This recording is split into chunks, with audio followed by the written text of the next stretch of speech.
Hello, and welcome to the Interstitial Cystitis Association's Musculoskeletal Mystery Book Interview webinar. My name is Lee Lowry, and I am the Executive Director of the Interstitial Cystitis Association. Thank you for joining us today. Also known as ICA, we are the only nonprofit charitable organization dedicated solely to improving the quality of healthcare and lives of people living with interstitial cystitis. Today's presentation is one of many events that we have promoted throughout September as part of Eye Care Month to provide awareness, research, and education to the IC-BPS community. We hope that you have taken advantage of all, or at least some, of these great free opportunities to educate yourself and others about IC-BPS. Our week-long ICA Virtual Awareness Walk was filled with new information from top IC clinicians, self-care tips, and daily challenges. Here is a sampling of some of our topics that we covered. Patients, along with their friends and family across the country, were able to participate. Additionally, we held other awareness walks earlier in the month that were hosted in Tallahassee, Florida, and Winston-Salem, North Carolina. Also this month, we featured a webinar on IC-BPS and mental health, and you can watch the recording on the ICA's YouTube channel. And lastly, we promoted a couple of Stepping Up for IC-BPS Your Way events, in which IC patients have fundraised for the ICA as part of activities that interest them. Both of these ICA board members pictured here have been raising awareness and funds to support the IC-BPS community. You can follow their journeys and support their efforts on ICA's website. And if you want to learn more about doing a fundraiser your way, you can find out how in the Walks and Fundraising section of our website under Community Fundraising Your Way. Beyond our event-filled Eye Care Month, the ICA provides great resources year-round. Our magazine, the ICA Update, is published 3 times per year and is a benefit for donors who give $50 or more annually. We also archive back issues on the website, and we provide access depending on your annual donation level. And here are some other great resources that the ICA is able to provide for free to the IC-BPS community through the generous support of our donors. We have our ICA e-news, which is our free bi-weekly electronic newsletter. Our website, ichelp.org, which has a wealth of free information and tools, including the ICA Healthcare Provider Registry and IC support group listings. Our Facebook support group for the IC-BPS community is an engaged group of over 2,500 users who are looking for a place to connect with others who are living with the disease and their loved ones. And our online support community is a safe, peer-to-peer moderated forum that currently connects more than 25,000 people experiencing similar symptoms, situations, and experiences. And you can find ICA on all of the major social media channels. Okay, so let's get started with today's interview with the author of the Musculoskeletal Mystery, Ingrid Hernandez. Ingrid has been a physical therapist for over 37 years and a women's health specialist for over 25 years. She is board certified in women's health and pelvic floor biofeedback. Working in the Duke University Health System since 2001, Ingrid has treated a wide variety of pelvic patients in the urogynecology and physical therapy clinics. Ingrid, thank you so much for joining us today to share about your new book with our audience. Thank you so much for inviting me to do this webinar. I'm really excited to talk about the musculoskeletal mystery and hopefully clarify what it actually is, and then also how it relates to IC and painful bladder syndrome. That's great. Thank you so much, Ingrid. So let's get started. Tell us why you wanted to write this book. Well, there are many reasons why I wanted to write the book, but there are a couple points that I think really, really are important to realize where this was generated from. So one very, very important reason was frustration that I had and my patients had, because some of them would have to wait 5, 10, 15, 20, sometimes even 30 years before they got to see me. And, understandably so, they'd be very frustrated as, why did I have to wait so long to get to physical therapy? Why did no one recommend physical therapy earlier? And it really started me thinking myself, well, why is this? Why would patients have to wait so long when, to me, physical therapy seemed to be such a natural fit? And then I really started to think, as I did presentations to physicians and nurses, PAs, I suddenly realized that there is a very limited knowledge of the musculoskeletal system, especially when it comes to the pelvis. So what I mean by that is, everybody gets their general anatomy and they discuss anatomy in a big, broad spectrum, and then they go on to other things. And when they actually get to practice, all of a sudden, that knowledge, that musculoskeletal knowledge, becomes a very small component of what they do. So it isn't connected to pelvic issues. And it's the connection, not just the mystery, but the connection, that becomes an issue. I think for me, if I can educate people on what is happening in the musculoskeletal system and why it even connects to their diagnosis, then the book for me was important to educate patients and practitioners alike on what is happening within their pelvis, so that then we can take the next step, is how do we resolve the issues in the pelvis? And one other very important reason for me to write the book was empowerment. And you hear that word used a lot, but for me, this truly is empowerment through knowledge. So if the person reading the book gains the knowledge of what's happening in their system, they then know better how to talk to other people, other practitioners, other people, their loved ones. I mean, there are many different ways we can go with that education. So I kind of thought, after being so frustrated so long, if I could somehow get the information out to people much more readily, then people can resolve their issues earlier and better. Because the longer you wait with the musculoskeletal system, the harder it is to resolve an issue, just by nature of how the musculoskeletal system works. We want to try to see, can we somehow get earlier and better care to patients? And that was what, for me, was another very strong driving force for writing the book. That's great. Thank you. Okay, so thinking about today's audience, can you talk to us about how the musculoskeletal system relates to interstitial cystitis and bladder pain syndrome? Yeah, absolutely. Great question. So the musculoskeletal system for everybody in the pelvic area is so important, yet so misunderstood. And what I mean by that is, people will say, yeah, well, I think I have a pelvic floor, but I don't know what that is. I have abdominals, but it's my rectus abdominis because I want to have the washboard look, right? So the musculoskeletal system actually is the pelvic floor, which is numerous muscles that come together to form different functions. And that could be sexual, that could be supportive, it could be sphincteric, which means urinary and bowel control. Then we have all of our abdominals. We have our diaphragm, which is a muscle as well, where we breathe from, and our back and buttock musculature. This is our true core. So meaning these muscles comprise what really is our core. When we're talking about IC, we have to realize how much those muscles play a role in the symptoms. So if we think of it, when we talk about IC and bladder pain syndrome, we talk about blaming the bladder. It's all the bladder's fault. It's an organ issue, and it has nothing to do with the muscles. Well, it's quite the opposite. We may have an origination of problems from the bladder. This can happen, and that would be a primary cause, right? If the muscles are the primary cause, then something within the musculature caused the problem to happen to begin with. And it could be surgery, it could be an injury, it could be many things that cause the problem to happen. And then that would make that a primary.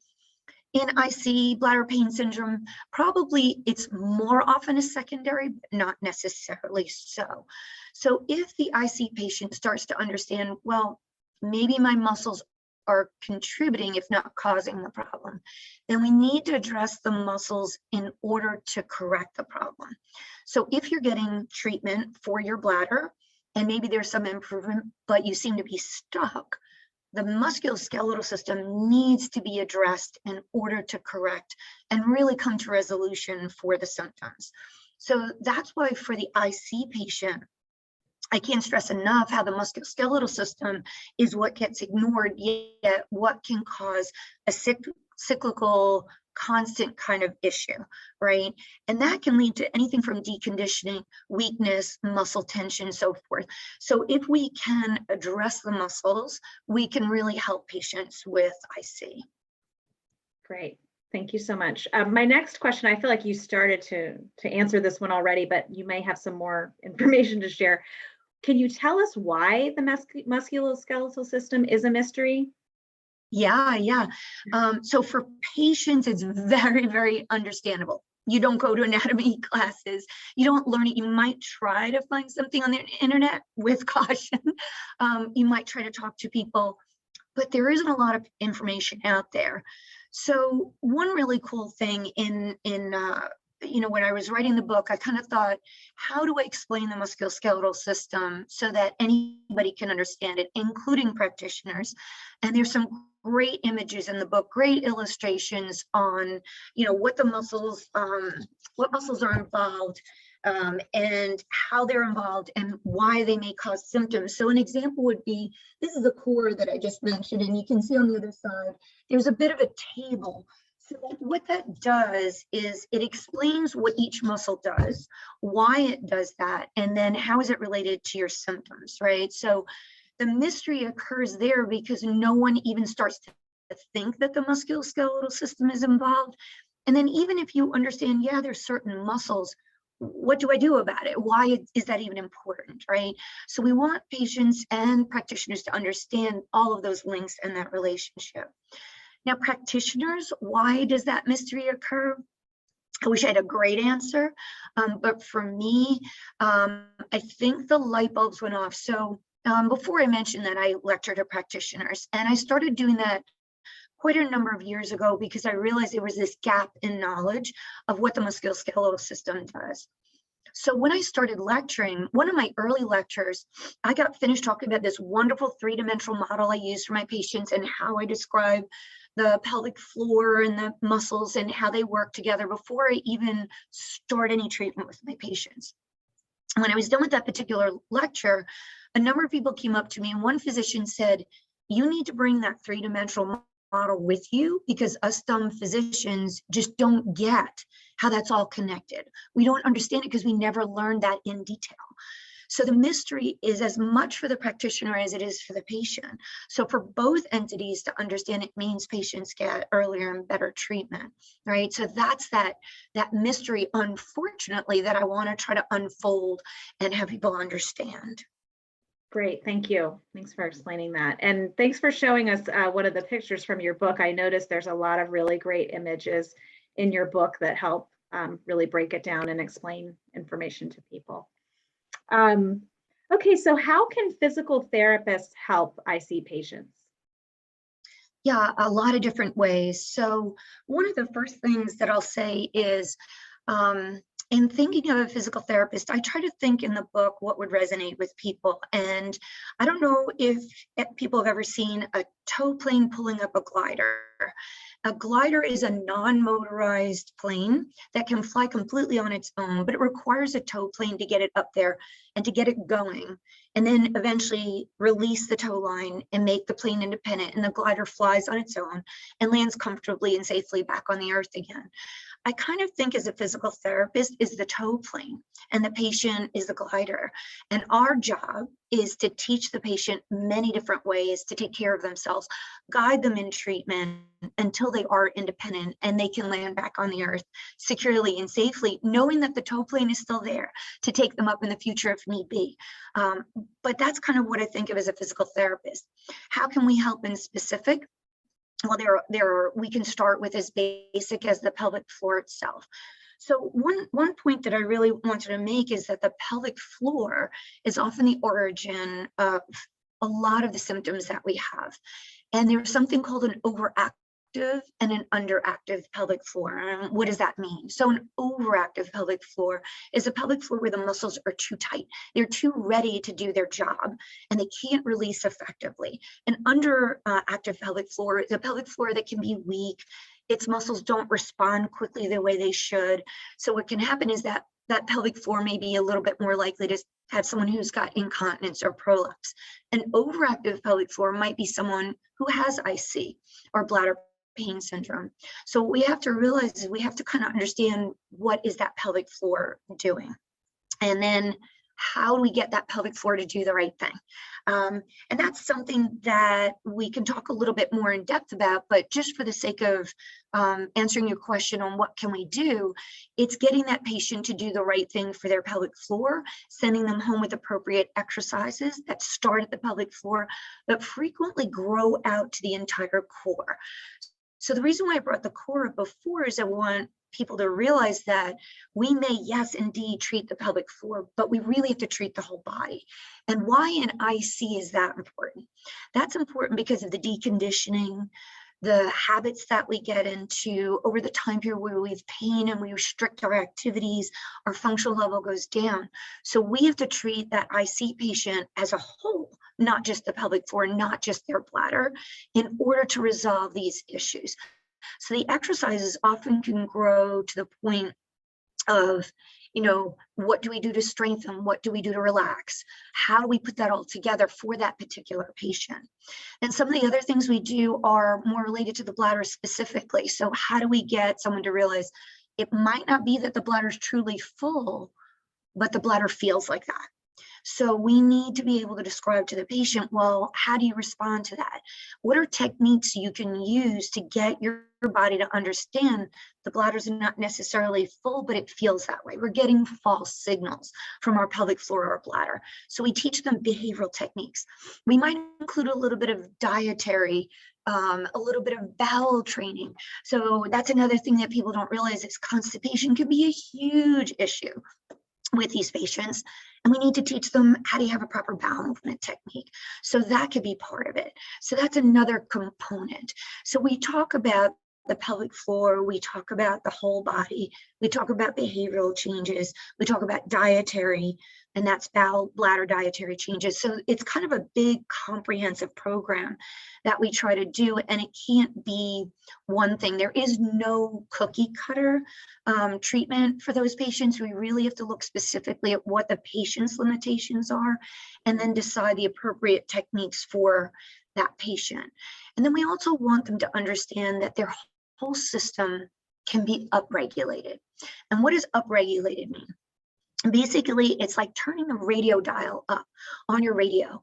So it would mean that if another person might feel like that's a little bit uncomfortable, someone whose radio dial's turned up, that's amplified. That's now a lot of pain. When the whole system is moving like this, including the musculoskeletal system, then pains that might be somewhat minor at one point become major for that patient. So we have to work on how do we down-regulate the system. And that could be anything from incorporating yoga, meditation. I could go on and on. I mean, there are multitudes of ways to actually get that patient to understand how to better care for themselves and how to resolve those issues by doing all of these different things. So that was kind of a long answer for the treatment, but you can see it's complex, it's comprehensive, and it covers a lot of territory because the IC patient really has a lot of territory, to cover. It's not really simplistic. It's not a straightforward issue. It's a very, very complex issue that we treat. That's great. And frankly, I think that our audience is probably happy that you had a lot of things to say in that question about how physical therapists can help IC patients.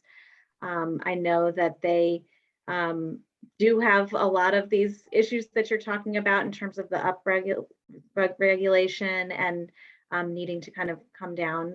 And also just, I think they're looking for people who understand their condition and to know that a physical therapist has many different ways and can look at each individual and help them sort of customize and tailor a therapy to help them. I think that's wonderful news. I'm hoping that a lot of the audience is excited to hear what you have to say there. So thank you. Okay, so the next question, I'm just wondering, because I know that a lot of times IC is often sort of miscategorized or thought of as a female issue. I wondered if we could speak for a minute or two about the musculoskeletal system and whether or not it is the same for men as it is for women. And if you have any information, either in your book or just from your experience, that you can share that applies to male patients. Oh gosh, I'm so glad you asked that, because it is so much a misconception that pelvic issues belong to females. I think, you know, it's great that it started that women understood and got recognized more as having different pelvic issues, but our men sometimes get a little left in the dust. So what I joke with my patients is we both have almost the same musculoskeletal system. There isn't a big difference between the musculoskeletal system. There are some differences that make things function different, but really it's our plumbing that's different. So this book applies absolutely to men as much as it does to women. So some examples would be your prostatectomy. So your pre and post-surgical education treatment is really of vital importance for them. It gives them an understanding of what's going to happen in their system, and then what do they need to do afterwards to resolve issues. Men get urinary incontinence just as women do, fecal incontinence, constipation that I mentioned before. In fact, that can be a huge problem for men, but they are rather embarrassed to step forward. When I started doing this, I had a few male patients recommended, and they knew it said women's health PT, and they're like, why am I going to a women's health PT? And I'm like, really, it's pelvic health, and we can treat you just the same, and we can really get great results. So our men who really don't want to take that step into the world of pelvic health just know that absolutely they can be treated. And understandably, I see is more towards the women's side, but there are men who do have it. And actually my hope is maybe more men step forward, and we understand that more men do actually have. I see them, we recognize, but they're not willing to step forward, right? So it's important to, you know, envelop and invite everybody in the conversation of the musculoskeletal mystery, because we all can be treated, including pediatrics. I mean, I only touch on pediatrics in the book because it was not my subspecialty within the subspecialty, but it's just important to realize that there's an entire pediatric population that absolutely can benefit from pelvic PT. Even though that steps a little further out of the realm of what we're talking about, it's still important to know that all these different populations absolutely can benefit from pelvic PT. That's great, thank you. And I hope that we have some men listening in today on our call that heard you say that, and that, you know, if they haven't tried physical therapy yet, that they'll give it a shot, because it does sound like there's so much there to help our patients. Can you speak a little bit? I know you talked about how kind of the musculoskeletal system is the same for men and women. Can you speak to transgender patients? Is it the same there too? Yeah, so interestingly enough, they have a set of issues that people don't recognize either, because they're thinking, well, we need to change what's happening with breast tissue. We need to change what's happening with, you know, genitalia. But the musculoskeletal system is as much involved in all of these. And, you know, the colloquial term of top surgery and bottom surgery, there's such a change in the musculoskeletal system during these surgeries, during gender affirmation or confirmation surgery, that really, really needs to be addressed and should not be left by the wayside. So this population can absolutely benefit from PT as well, on many different levels. And can be done prior to surgery, can be done after surgery. So it is an important population to realize that there is a lot of help out there for them as well. Wonderful, thank you so much. Okay, so we'll move on to our next question. So I think I mentioned at the start that we had a webinar earlier this month where we talked about the importance of mental health for IC-BPS patients. And our speaker on that webinar had really emphasized, she was a psychotherapist, and she had emphasized the importance of building a team of physicians to help you manage your symptoms. And I know after speaking with you and preparing for this today, that it does seem like a team approach is something that I often hear. And so I just wanted to find out from you if you agree with the team approach of managing your symptoms. 100%, absolutely. So you can't go it alone, right? I think as a therapist, when I started my career, I started more in the generalized realm because pelvic health didn't exist. So I really got a good understanding of the body as a whole. And I had patients referred to me, but when I started in the pelvic health realm, I suddenly realized that I kind of needed to be at the center and refer outward, and I couldn't do it as alone. And certainly my patients could not do it alone. So what I mean by that is each and every practitioner that you get can help you with one component of what's going on with your symptoms. So the therapist, as we talked about, can help with the musculoskeletal issue and can delve a little bit into diet, can delve a little bit into downregulation, but that doesn't mean that it ends there. So in the book, there's an entire section devoted to all the different subspecialties that can be connected to treating pelvic issues. So it can go from urogynecology, which is extremely important for IC and bladder pain syndrome, to your OBGYN, to all the mental health team, many different avenues you can take with mental health that can be beneficial. Sex therapy, that's something that people often get a wrong connotation as well. Sex therapy can be huge. A lot of my patients come to my clinic, and one of the issues they don't talk about, they come with their primary diagnosis, and that could be IC, that could be prolapse, that could be incontinence. And when I ask them questions, I always ask them, are you having pain with intercourse? Well, how many practitioners ask them, are you having pain with intercourse, when that's not the first thing they ask about? But it's hidden, it's down below, and the patient is reticent to talk about it unless the practitioner is open to saying, please tell me, I'm interested in knowing what's going on. And if I feel that's something we can treat in the musculoskeletal world, absolutely we address it. If I feel that mental health needs to be involved, couples counseling, sex therapy, then I will say that to my patient. I'll say, hey, I think it's time to reach out to a specialist in this area. If it's GI because constipation, something else is going on, nutrition, do I need to take that next step? Once I've formulated that team for the patient, things start to speed up and improvement speeds up, because every part of that team member helps resolve, as we talked about way in the beginning. It's complex. It's not one issue generally, it's many.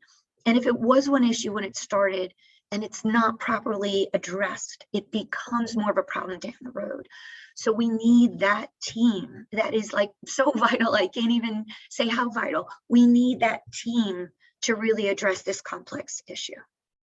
Okay, great. Thank you so much. I do think sort of a big message on that is just that, ICBPS patients should not expect that one doctor is going to solve their problems. They need to kind of know going in that you're addressing different aspects of it, but you need to have the team. So thank you.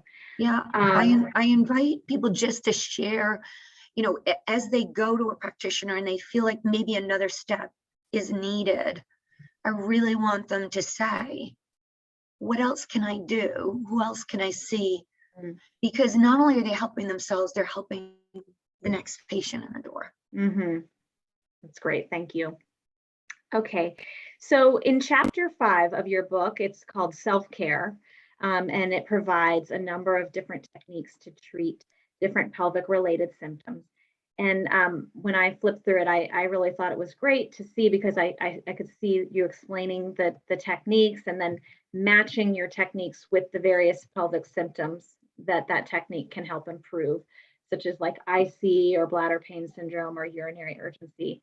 And so I was just wondering, because you have this ICBPS audience today, if you could share the number one technique that most ICBPS patients should be doing to relieve their bladder pain or their urinary urgency, or both?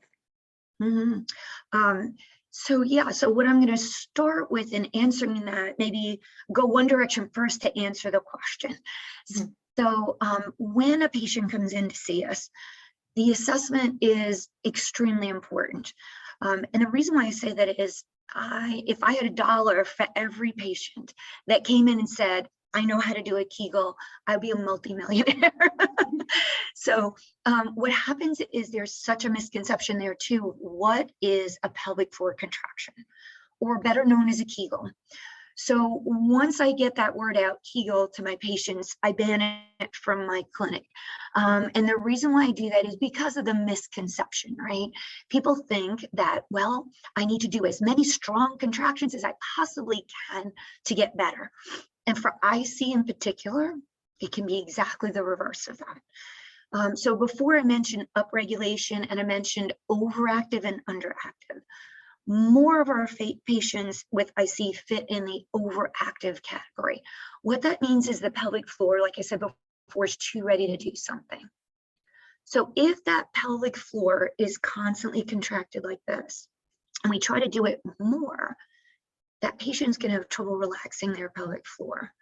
And the relaxing the pelvic floor is probably more likely to help them reduce their symptoms than tightening their pelvic floor. I use a biceps analogy, both in the book and with my patients.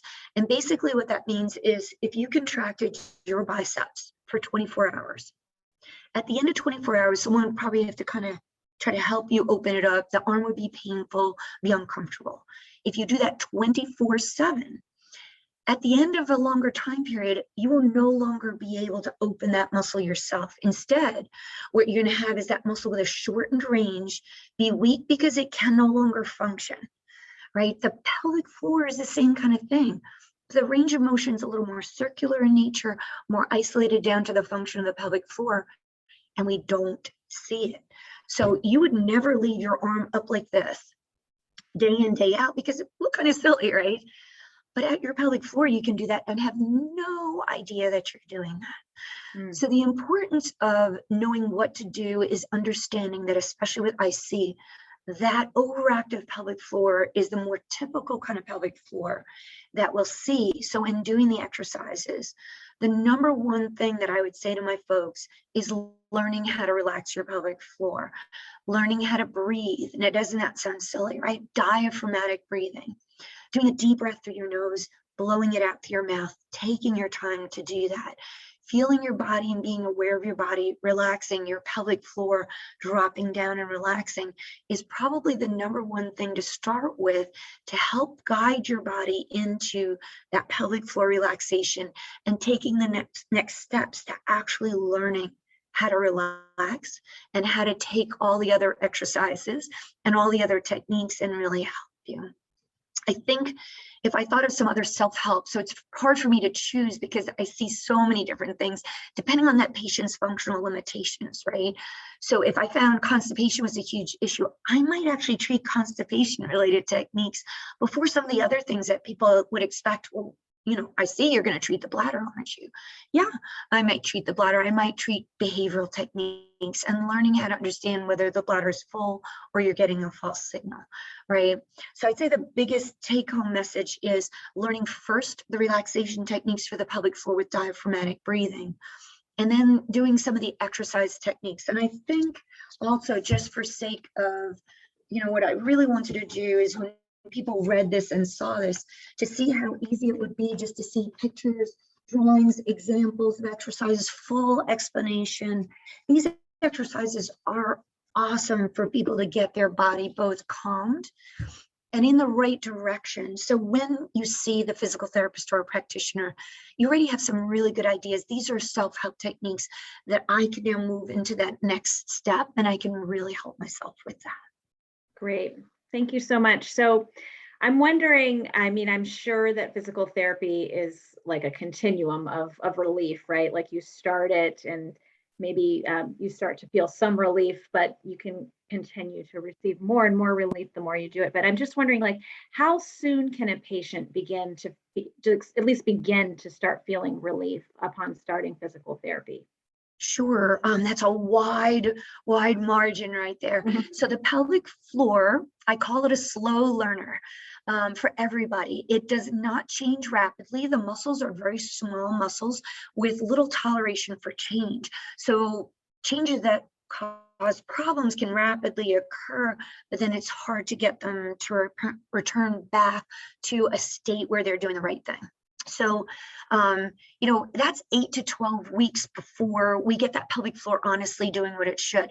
That doesn't mean it takes 8 to 12 weeks to see a change. What it does mean, though, is don't anticipate a rapid, immediate change.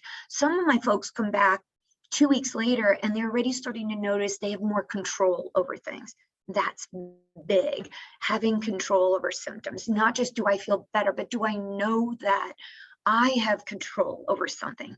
That goes a long way to resolving issues down the road, because when you don't feel like you have control, it's really hard to solve issues, right? So in the first 2 to 4 weeks, they start to notice some changes, where whether that's a reduction in pain, a reduction in the number of times to the bathroom, feeling like they have control over issues.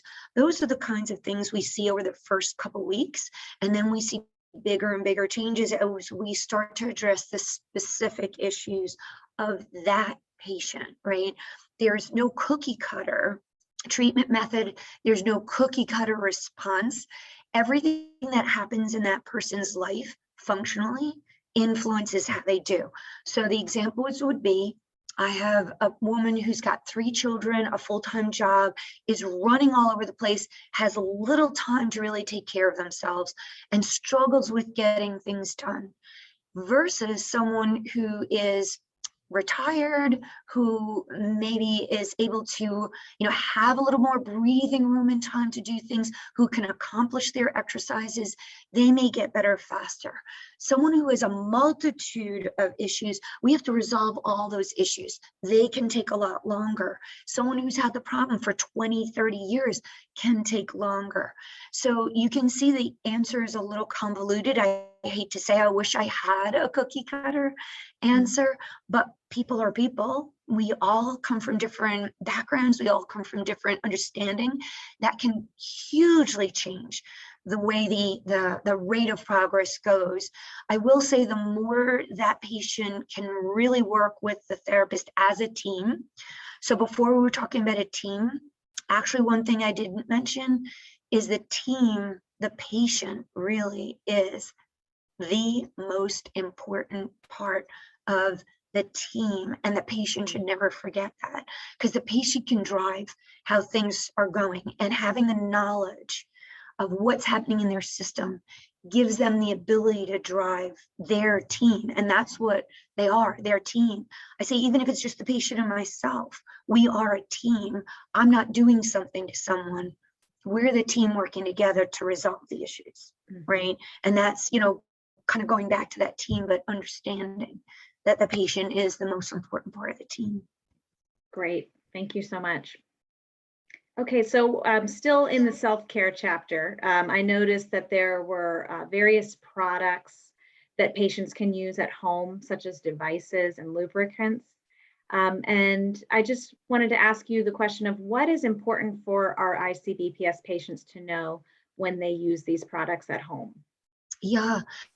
So products that are out there on the market are not necessarily vetted or looked at as to what's the effect on the pelvic floor itself, what's the effect on the skin, on the tissues, or even internally.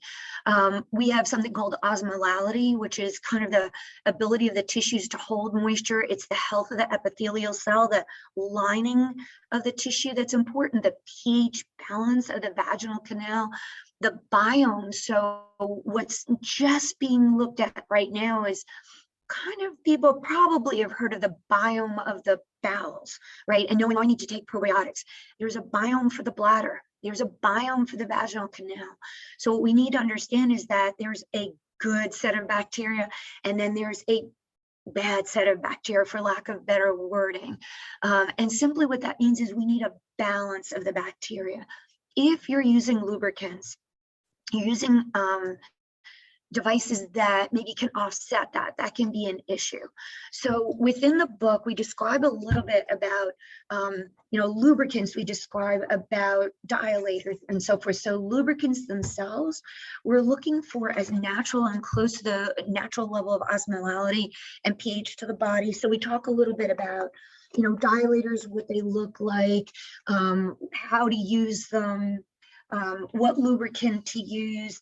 Aloe vera gelée is an awesome product that really helps hit all those points of osmolality and pH levels, so we don't irritate the biomes, we don't irritate the lining. So for IC, that's huge because already there's a sense of irritation, upregulation. So I can't stress enough for this patient population that these things are important to know about and to be able to do. And I guess that might lead to a question of what is this with dilators? Why is that important, and what does it mean? I would say the dilators themselves, there are a huge number of them on the market. They're straight ones, they're different materials on them. We want to try to do ones that encourages the least bacterial encouragement as possible, and also ones that can either be straight or what we call S-shaped. And that is so that we can do things like reach trigger points. So as physical therapists, and I do explain this in the book, we do internal work. And I wanted to bring that up because I feel like a lot of patients come and they're shocked that internal work is done by a physical therapist. We are specifically trained and licensed to do this internal work. And I encourage you to be careful who you would have internal work done by, because it is a very specific skill set. And this skill set allows us to treat trigger points, which are hyper-irritable locuses within a muscle that cause the muscle to tighten and cause pain, both locally and can refer pain out. So we can do that trigger point work in the clinic, but knowing that we want our patients to be independent, we want our patients to be able to use dilators to treat themselves. So it's very important to allow the patient to learn that they can treat themselves, they can reduce trigger points. So if the therapist cannot do it, or they're done being treated by the physical therapist, then the patient can do this themselves. That's part of that self-help and that independence that I was talking about. The last thing that I should talk about is, before I asked how, one of the important questions I ask is, do you have pain on intercourse? And it's a subject that people don't want to broach, but is exceedingly important to broach, because if the intercourse pain becomes such an important part of a restriction in their life, both physically and emotionally and relationship wise, we need to be able to resolve it. The dilators that you saw me show in the book come in different sizes, because we may start with a very small size if there's pain on intercourse, or pain with a tampon, or pain on an ultrasound exam, right? Some in the audience may have had this pain and kind of been told, well, just deal with the pain. Well, no, you don't have to deal with the pain. If you learn how to use dilators and you learn how to stretch the vaginal canal, you can often resolve these issues and not only have comfortable intercourse, but be able to get that exam, that ultra important exam, to make sure nothing else is going on, by using dilators. So dilators are an extremely important part of both self-help and both treatment that the physical therapist will do and will guide the patient. And that's a level of frustration I will say that I've had in clinic, is I've had so many patients given a set of dilators and here, take the dilators and go use them at home. And they've had them at home for years. And they say to me, I was given these dilators, I don't know what to do. I tried, they were so painful. I just put them aside. In fact, I'm not even sure if I can find them in my house again. So we go through an entire process of how to use the dilators and how intercourse should be comfortable and pleasurable, right? We shouldn't leave that off the table, that comfort is maybe one of the first things they come to us for, but pleasurable intercourse is important as well. And that's something for women that sometimes is taboo, but should definitely be opened up. This is a conversation that I'm hoping the book will help people feel so much more comfortable, that we don't have to be so embarrassed about talking about things that millions of people suffer with, right? And that if we were more open about it, maybe less people would suffer with it. Great, thank you so much. Okay, so there's another part of your book that's towards the end called the take-home messages. And I noticed there was about 9 or 10 different, what you called pearls of wisdom that you offer to the patients reading your book. And I was just wondering if you could highlight some of those for today's audience. Absolutely. So the pearls, I kind of had to think, with the pearls there, I love them all. But what might resonate and help wrap together some of the things we talked about today? So I kind of had to think through my brain a little bit of what would be important for our audience. And one of the things that I really, really thought about a lot is that education is paramount. If our audience is educated to help themselves, they can get the treatment they really need. Every part of this book with the pearls of wisdom, and by the way, these pearls of wisdom aren't necessarily from my brain. I have my patients to thank for my pearls of wisdom, because I learned what they were living through and learned much better why these things are important to them. So if they're educated, that leads to a whole new open world of how do I even help myself? And the education isn't just for them. The education is for everybody they come in contact with. So the education is for the practitioner they talk to. It's for their mom. It's for their son. It's for everybody that they touch, that they feel open because they have the education to truly help others. So my hope is that not only will they help themselves, but they will indeed help others. So that was one of the pearls of wisdom that I thought was, of vital importance, right? One of the other ones is empowerment. So I mentioned before, it's a very used term, but for these patients who don't feel empowered at all because they're suffering and feel stuck. If I can empower them to understand the musculoskeletal system, why it's involved, and what they need to do, if I can empower them with that knowledge, I can empower them to take care of themselves, and they can be empowered to take care of others. So you can see that it tag teams with education. So we need to start with education and move to that empowerment and that feeling like I'm not stuck, and not only can I help myself, but I can help others.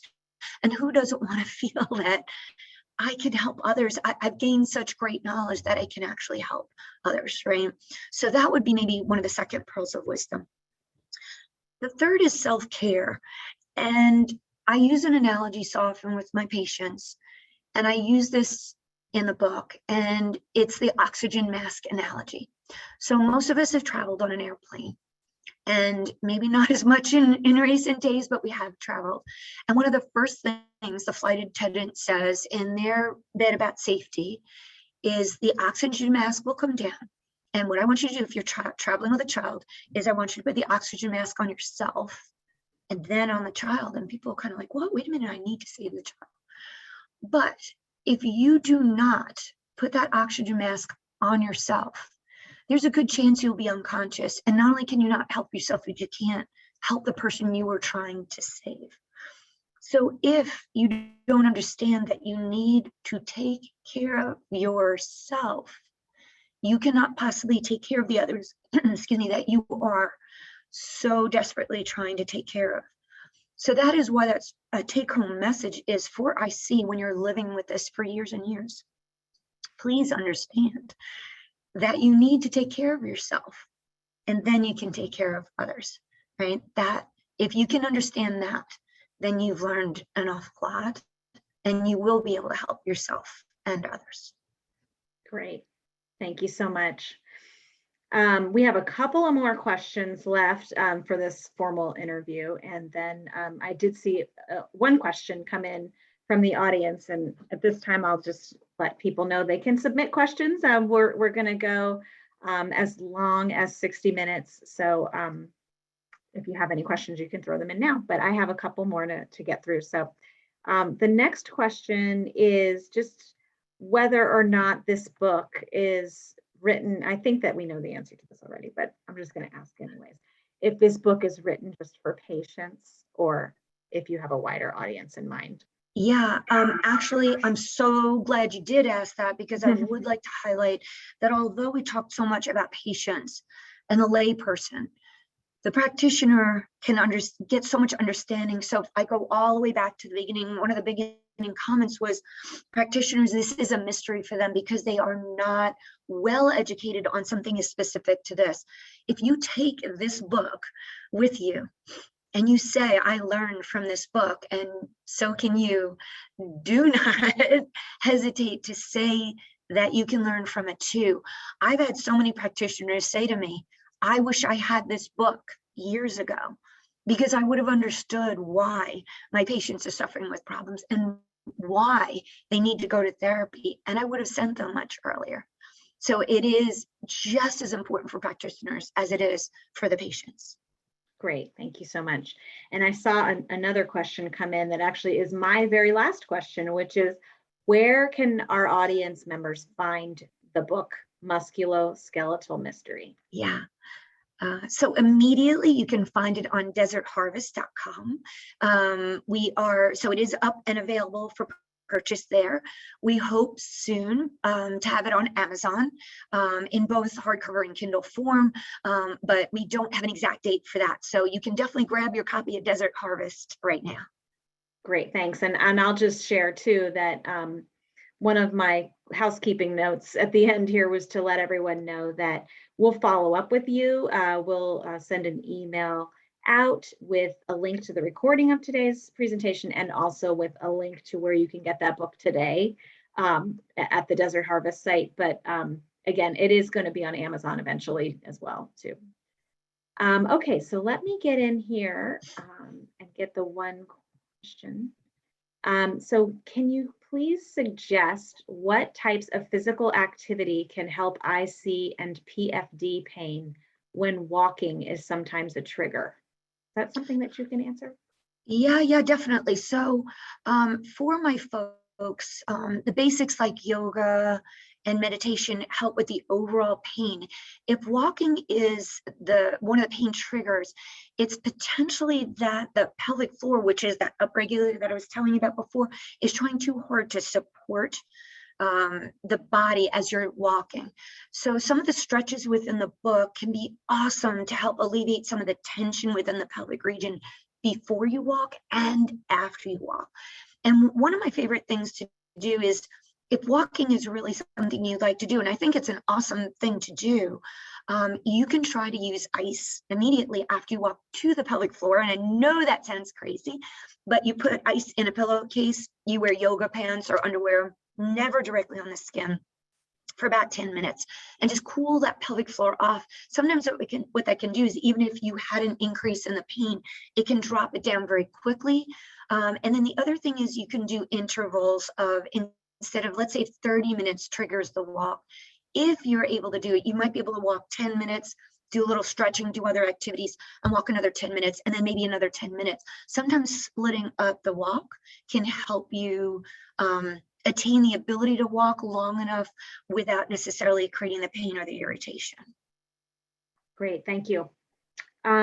We have another person who's written in that lifting and pushing and pulling heavy things causes them pain. Is this a pelvic floor problem? It could very well be. I will say it's probably a core problem. So now that you know a little bit more of what we talked about before, the pelvic floor being that driver and that very important part of the core. But when you push and you pull and you do these activities like lifting, like you talked about, it's really important to realize there's probably a deconditioning or a weakening occurring throughout the core. So when you lift, you're straining your pelvic floor, and the pelvic floor is not able to do the job it's meant to do. So it's an indicator that you need to do the right kind of pelvic floor exercises and core exercises, really to help yourself on the whole, and then introduce more lifting. And what I say to folks is, it doesn't mean stop doing everything, but do it with good intention, which means when you lift, you use good body mechanics. You bend your knees, you use your whole body, you blow air out, you don't hold your breath. If you find yourself holding your breath, that's a true indicator that you're straining your pelvic floor and you're straining core. Great, thank you. I have another walking question, and I don't know if this question is new, or if there's anything new you can add. But one person is asking, how can I prevent pain when walking on a treadmill or after walking on a treadmill? It's a little bit along the lines of what we talked about with walking. I'm not a huge fan of treadmills on a regular basis because there's a lot more pounding that occurs with a treadmill than naturally walking. And naturally walking provides different terrains and so forth, which is really better for our body. But if you have to use a treadmill because of environmental, whatever it may be, then I'd say you can incorporate the same techniques I talked about a little earlier, which is stretching, maybe icing, doing intervals, not doing as long, and making sure you're breathing there too. Just like the person who asked about lifting, we want to make sure that you're breathing appropriately, not holding your breath. I'll put a little, so there are certain types of cycles these days, without mentioning a name, that's available that encourages a lot of up and down activity.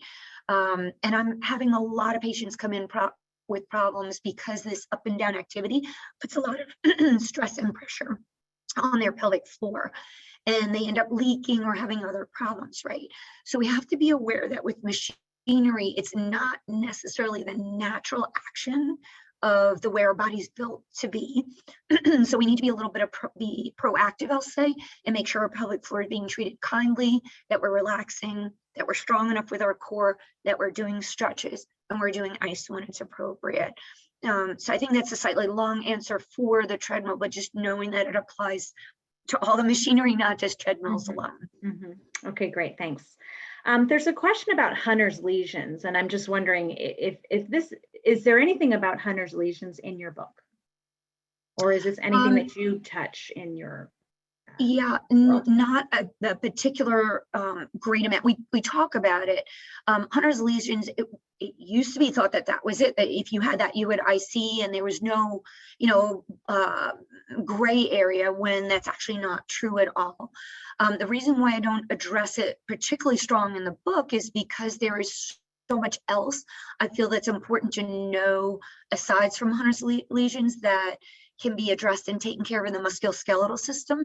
The musculoskeletal changes won't necessarily change the lesions themselves, but it's good to know that they exist, and it was in the past one way to determine, quote unquote, if you had IC.